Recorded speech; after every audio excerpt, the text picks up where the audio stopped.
تعالیٰ کی طرف سے انعام والا اور صحت والا، یہ اللہ تعالیٰ کی نعمتوں کو پانے والا بندہ، ہر قسم کی فراوانی رکھنے والا بندہ، دولت والا بندہ جب اللہ تعالیٰ کے قرآن کو چھوڑ دیتا ہے، اللہ کے رسول کے فرمان کو چھوڑ دیتا ہے، قرآن سے اعراض کرتا ہے، ذکر سے اعراض کرتا ہے، نماز سے اعراض کرتا ہے، اللہ تعالیٰ کی یاد سے اعراض کرتا ہے، تو سن لیجئے فرمایا معیشت ضنکا، اس کی معیشت تنگ کر دی جاتی ہے۔ اس کے پاس دولت بھی ہے، پیسہ بھی ہے، صاحب ثروت بھی ہے، صاحب مال بھی ہے، صاحب اولاد بھی ہے، مگر کس چیز کی کمی ہے؟ دیکھیے کس چیز کی کمی ہے۔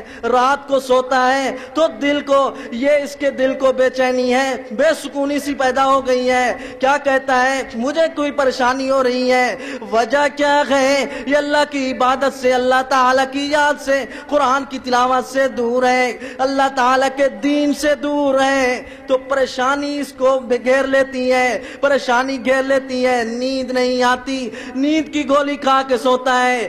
یہ دنیا دار بندہ جب اللہ کو یاد نہیں کرتا، اللہ تعالیٰ کا فیصلہ بھی یہی ہے کہ دنیا میں اللہ تعالیٰ نے اگر اس کو دولت دی ہے تو دولت کے بجائے جب یہ دور ہوتا ہے تو اللہ تعالیٰ نے اس کو صحت نہیں دی، اس کی صحت چھین لی، اس کا سکون چھین لیا۔ اس وجہ سے رب العالمین نے فرمایا یہ دنیا کے اندر پریشان ہے، آخرت کے اندر اس کا کیا انجام ہے؟ فرمایا وَنَحْشُرُهُ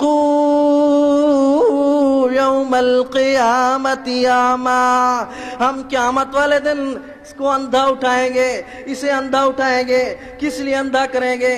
قال رب لم حشرتنی اعمی وقد كنت بصیرا، یہ بندہ کہتا ہے آج کے دن مجھے نبینا کیوں کیا گیا، آج کے دن مجھے اندھا کیوں کیا گیا، آج کے دن میری بصارت کہاں چلی گئی، آج کے دن میری بینائی کہاں چلی گئی؟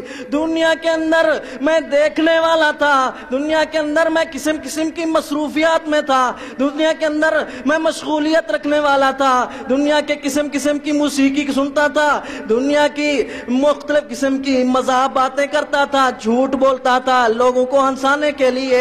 اس وجہ سے یہ بندہ دنیا کی مصروفیات میں رہنے والا آخرت کے دن رب العالمین کی دربار میں شرمندگی کا باعث بنا ہوا ہے۔ یہ رب العالمین کی دربار میں احساس رکھا ہوا ہے، اس نے، اس کو ندامت بنی ہوئی ہے۔ کس وجہ سے؟ کہ دنیا کے اندر اس نے رب العالمین کی عبادت چھوڑی، آج آخرت کے دن اس کو اللہ تعالیٰ کی طرف سے ذلت اور رسوائی مل رہی ہے، رب العالمین کی طرف سے اس کی دنیا کائنات کے سامنے یہ قیامت والے دن محشر کے میدان کے اندر اس کے لیے رسوائی بنی ہوئی ہے، وبال بنا ہوا ہے۔ اس نے دنیا کے اندر اللہ تعالیٰ کی یاد سے غفلت کی، آج آخرت کے دن بھی اس کو اللہ تعالیٰ نے بھلا دیا ہے۔ فرمایا وَنَحْشُرُهُ يَوْمَ الْقِيَامَةِ أَعْمَى قَالَ رَبِّ لِمَ حَشَرْتَنِي أَعْمَى وَقَدْ كُنْتُ بَصِيرًا، اے رب العالمین میں دیکھنے والا انسان تھا۔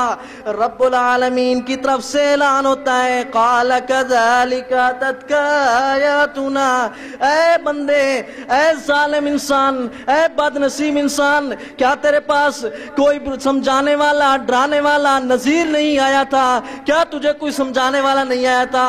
قرآن سنانے والا نہیں آیا تھا؟ رسول اللہ کے فرمان سنانے والا نہیں آیا تھا؟ کیا تجھے کوئی ڈرانے والا نہیں آیا تھا؟ أَلَمْ يَأْتِكُمْ نَذِيرٌ، کیا تیرے پاس کوئی ڈرانے والا نہیں آیا تھا؟ اے بندے، کیا تجھے عمر نہیں دی تھی؟ کیا تجھے صحت نہیں دی تھی؟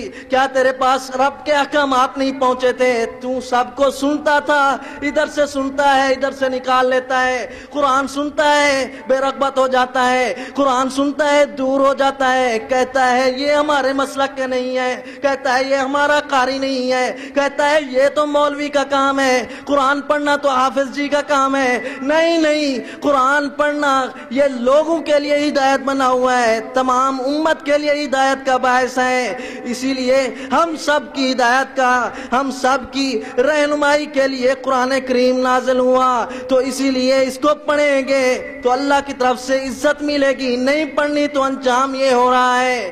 اللہ تعالیٰ فرماتا ہے قَالَ كذلك أتتك آياتنا فنسيتها وكذلك اليوم تنسى.